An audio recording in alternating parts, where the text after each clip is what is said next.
So you want to buy or sell a house, and that is great, but there's a lot of myths and misconceptions about buying a house where if it's true and you don't believe it, or if it's false and you do believe it, it might prevent you from ever successfully buying or selling. I'm Matt Hench and I'm a realtor, and feel free to text me at any point. You can find it in the description. All right, myth number one, Zillow's estimate is accurate. That is false. That is not true.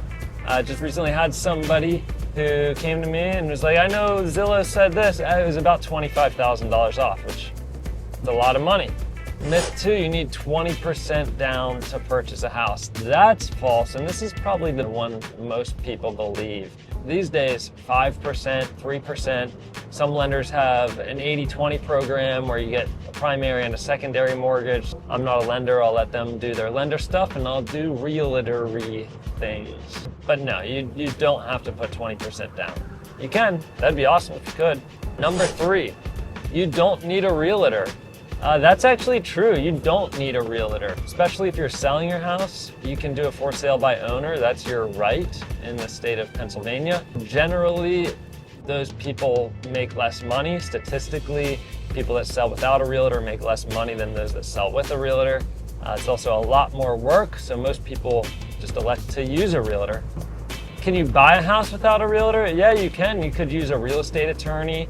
If you already know what you want to purchase and how you want to purchase it, you could go to an auction. If you're seeing houses on Zillow and you want to go tour them, that's going to be really, really hard without a realtor. And then if you want to write up an offer, that's going to be hard without a realtor. I bought my first property without a realtor, and to be honest, that was stupid.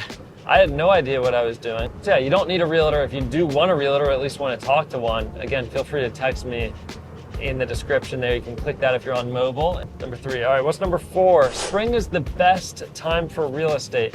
Well, I mean, that's true and false. I would say that's both. You know, as a seller, it's definitely the hottest time. The market's definitely the hottest in the spring. But if you're a buyer, most buyers are looking in the spring, and you know, you might have less competition later in the year or earlier in the year. So if you don't have to buy in the spring, fall is an awesome time. My opinion, for a buyer, in the fall, right when school is starting up. Personally, that's an opinion. It's a professional opinion. It takes 30 days to buy a house. Well, that is also true and false, because from the time you get under contract on a property, it takes 30 days, 30 to 60 days usually, to actually close on that if you're getting a mortgage. Now, if you're not getting a mortgage and you're doing cash financing, you're just buying it, you can close a lot faster than that, assuming that the seller is able to. Where are we at? What is this, number six? Number six, nobody is getting home inspections. Bah, that one is straight up false. I just had 2 clients get home inspections this week. You know, back in 2021, I think a lot of people, almost everybody it seems, was waiving inspections. In a competitive offer situation, I'm not gonna lie to you, the inspections are making your offer less competitive. But at the same time, if you need that for peace of mind, there's a lot of things that an inspection can cover you from. Yeah, people are getting inspections. People are definitely getting inspections now. The seller always pays commission. That is false. The seller does not always pay the buyer agent commission. There was a big lawsuit about this in 2024 when sellers were feeling like they had to pay the buyer agent commission. And since then, it's become a lot more negotiable. But no, by default, no. They don't just by default. It has to be in the offer or a choice. Number 8, open houses sell homes. I'd say that's mostly false. Most of the time, an open house is not selling the house, but sometimes it's true. It does happen. It's not unheard of for somebody to come to the open house, be like, I want to buy it, and buy it. But I love open houses. I think it gets a lot of traffic through the house.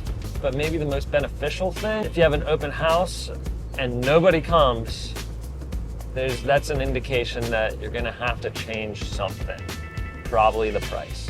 What are we on, 9? You need a perfect credit score to buy a house. That's not true, that is false. I just talked to a lender this week who said they can work with people with credit scores of 550 or higher. 550. I was expecting it to be like high fives, low sixes. I was pretty impressed. Now, obviously, there's caveats with that, with down payment and things like that. But just because you don't have a credit score in the 700s doesn't mean you can't buy a house. It's worth the conversation. Number 10, you can back out of a contract at any time. False. That is not true. If you wrote an offer on a property and it got accepted, well, no, you can't just back out without fear of them taking, your earnest money deposit, your good faith deposit. It's serious. It's an actual legal matter that you're under contract to buy the house. Now, there are times you can get out, like if it doesn't appraise and you have an appraisal contingency, or if the inspection comes back and you can't renegotiate the terms on that.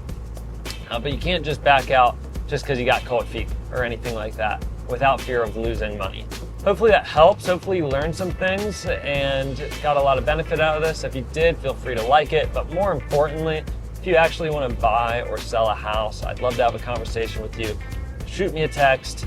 I won't answer it 24/7, but feel free to send it anytime you want. Even if you're not in Pennsylvania where I work, feel free to shoot me a message. As long as you're in the good old US of A, I'd love to help you find a realtor. So feel free to send a text, or if you want to check out another video, here's a recent video explaining what to look for in a realtor as well as some red flags. That might be beneficial to you if you're looking to interview a few realtors, and I'd love to be one of those people. Let me know. We'll talk to you soon. Hope you enjoyed the video. Subscribe if you want. That would make me happy. If you hate it, let me know that too.